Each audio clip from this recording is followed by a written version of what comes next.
जनता party की नीति विकास और सुशासन का मॉडल है और सुशासन और विरासत और विकास का जो मॉडल है वह देखना है। तो मैं आपसे कहूंगा इलेक्शन के बाद एक बार वेतन जी के साथ यहाँ पर असेंबली के हमारे कैंडिडेट को चला करके बात लीजिए और मैं इनसे सबसे कहूंगा एक बार केंद्र का और भगवान बलदेव जी इस मंदिर के पावन धरा की जनता को लेकर काशी अयोध्या और मथुरा का दर्शन करने के लिए आप आइए। आज आप काशी आएंगे बहनों भाइयों, आज आप काशी आएंगे ना तो काशी में आपको एक नई काशी दिखाई देगी, एक नई काशी। मोदी जी के नेतृत्व में काशी का कायाकल्प हुआ है और आज आप अयोध्या आएंगे आपको लगेगा कि प्रभु राम साक्षात प्रकट होकर के आशीर्वाद दे रहे हैं। अयोध्या में देखने को मिलेगा। आप मथुरा आएंगे तो आपको लगेगा कि भगवान जगन्नाथ, भगवान बलभद्र जी, माता सुभद्रा तो जगन्नाथपुरी में विराजमान है, लेकिन आशीर्वाद मथुरा में प्राप्त हो रहा है। देखेंगे आप कितना भाव आपके जीवन में मिलेगा। ये है कायाकल्प और उसी के आज हम आपके पास आए हैं। वो आपका है बहनों भाइयों, देश आपका है, चुनाव भी आपका है, भविष्य भी आपका है, देश भी और प्रदेश उड़ीसा भी आपका है, फैसला भी आपका है और एक वोट भी आपका है। आपका एक वोट उड़ीसा और भारत की तस्वीर और तकदीर को बदल देगा। एक तरफ बहनों भाइयों आपके उड़ीसा के सपूत, उड़ीसा के स्वाभिमान और सम्मान के प्रतीक, उड़ीसा की अस्मिता को आगे बढ़ाने वाले, उड़ीसा के विकास के प्राण से जुट करके नवीन पटनायक सरकार की अराजकता और तानाशाही के खिलाफ डट करके लड़ने वाले वीरेंद्र पांडा हैं और दूसरी तरफ उड़ीसा के अस्मिता के साथ खिलवाड़ करने वाले ये तमिल बाबू है। भाइयों, इनका उद्देश्य विकास नहीं, उड़ीसा को पछाड़ना है, पछाड़ना, उड़ीसा को आगे नहीं बढ़ाना है। ये लोग तमिल बाबू है ना, ये लोग घुसपैठ करवाएंगे, यहाँ बांग्लादेशी घुसपैठी आएंगे, यहाँ पे धर्मांतरण की मतांतरण की दुनिया बढ़ेगी, अराजकता बढ़ेगी और फिर ऐसे ही किसी स्वामी लक्ष्मणानंद को और समय इनका शिकार होना पड़ेगा। एवं भाइयों, ये स्थितियां आने पाए, ये स्थितियां आने पाए, इनकी नीतियां आतंकवाद को बढ़ाने वाली है, अराजकता को बढ़ाने वाली है। भारतीय जनता पार्टी की नीति विकास और सुशासन का मॉडल है। बहनों भाइयों, कार्य करने की इच्छा सबके होनी चाहिए, लेकिन यहाँ पे तो आश्चर्य होता है।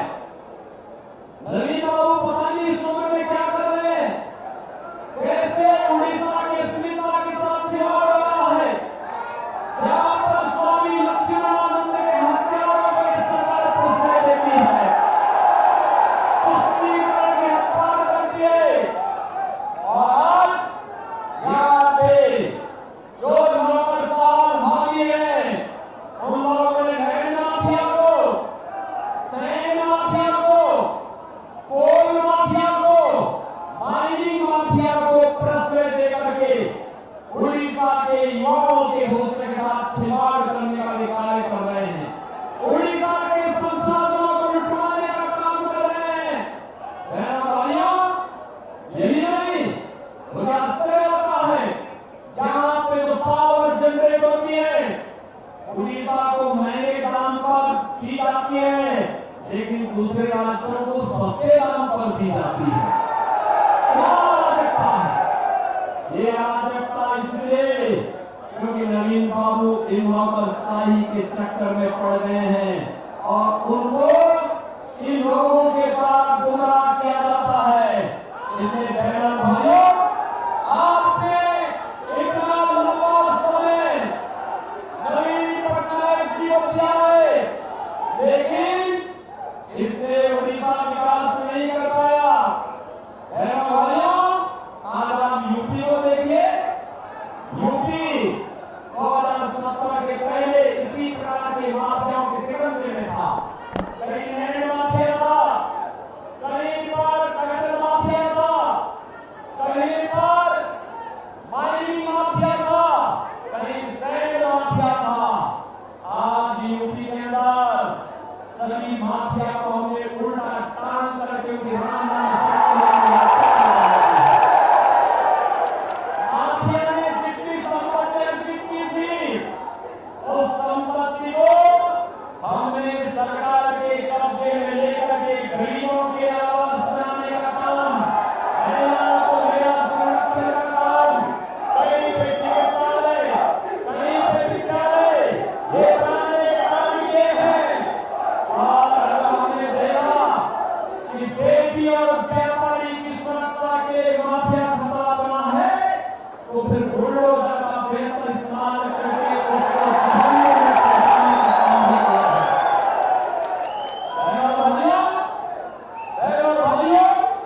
उत्तर प्रदेश के अंदर एक बुलडोजर सुशासन का प्रतीक बना है, इंफ्रास्ट्रक्चर का प्रतीक बना है। चाहे वह कांग्रेस हो, टीएमसी हो, बीजेडी हो या फिर इंडी गठबंधन से जुड़ा हुआ कोई भी अन्य घटक हो, ये पूरी तरह भारत विरोधी आचरण इन लोगों का है। इनकी नीतियां आतंकवाद को, नक्सलवाद को बढ़ावा देने वाला है, मतांतरण को बढ़ावा देने वाला है, अराजकता को और भ्रष्टाचार को बढ़ावा देने वाला है, गरीब के हक पर डकैती डालने वाला है। और इसलिए भारतीय जनता पार्टी आपके पास आई है। मोदी जी के नेतृत्व में पूरे देश के अंदर भारतीय जनता पार्टी के पक्ष में जो लहर है, अब वो सुनामी बन चुकी है। और आप देखना 4 जून को जब परिणाम आएंगे, तो 4 जून के परिणाम में अब की बार 400 पार का लक्ष्य पूरा होगा। मैं बहनों और भाइयों, आप सबसे अपील करूंगा, यहां पर संबित पात्रा हमारे लोकसभा के लिए भारतीय जनता पार्टी के कैंडिडेट के रूप में आपके बीच में हैं, और मैं तो आपसे अपील करूंगा, संबित पात्रा को यहां से मेंबर ऑफ पार्लियामेंट जिता करके भेजिए। आप देखना जगन्नाथपुरी की कायाकल्प ऐसे ही वे करेंगे जैसे अयोध्या का हुआ है और काशी का हुआ है। हम लोग सपोर्ट करेंगे, उनको पूरा समर्थन करेंगे। एक और यहां की सरकार नौकरशाहों से घिर करके उड़ीसा के भावनाओं के विपरीत आचरण कर रही है। उड़िया परंपरा और संस्कृति को पूरी तरह माखोल उड़ाने का काम कर रही है।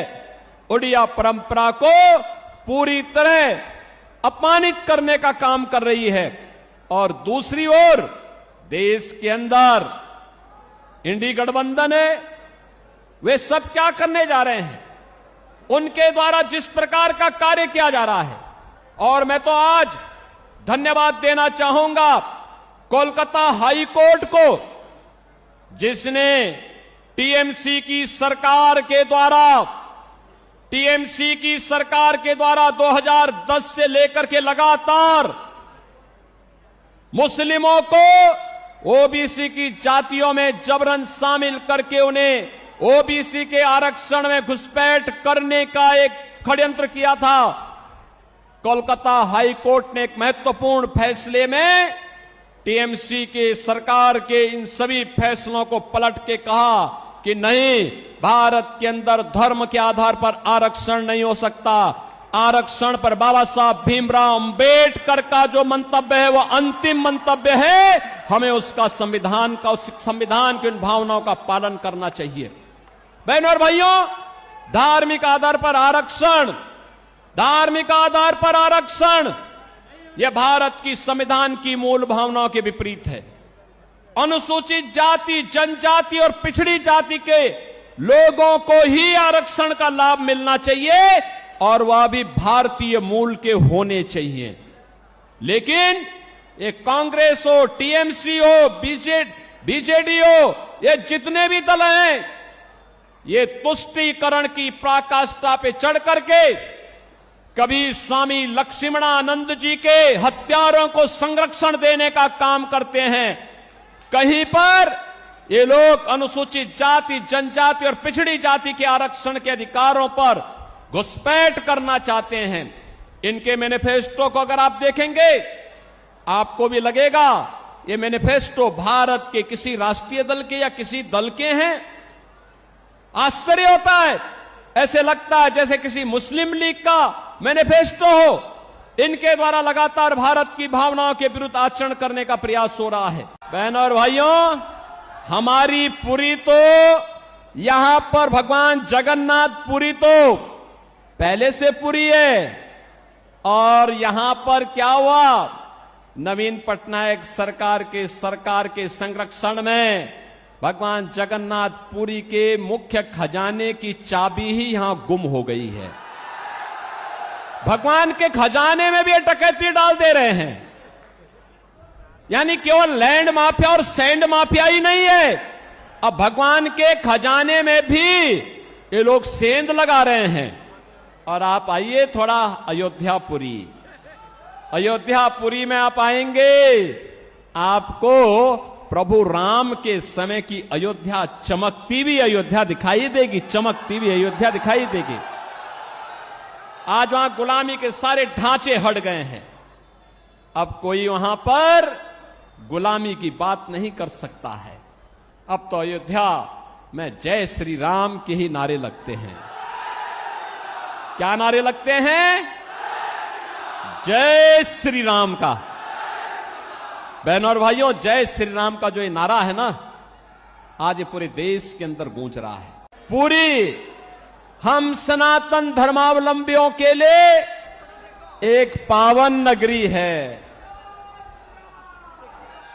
प्रारंभ से ही सप्तपुरियों में से एक हमारी जगन्नाथपुरी है, और भगवान आदि शंकराचार्य ने भी जो 4 पीठ स्थापित किए हैं, उनमें से पुरी एक है।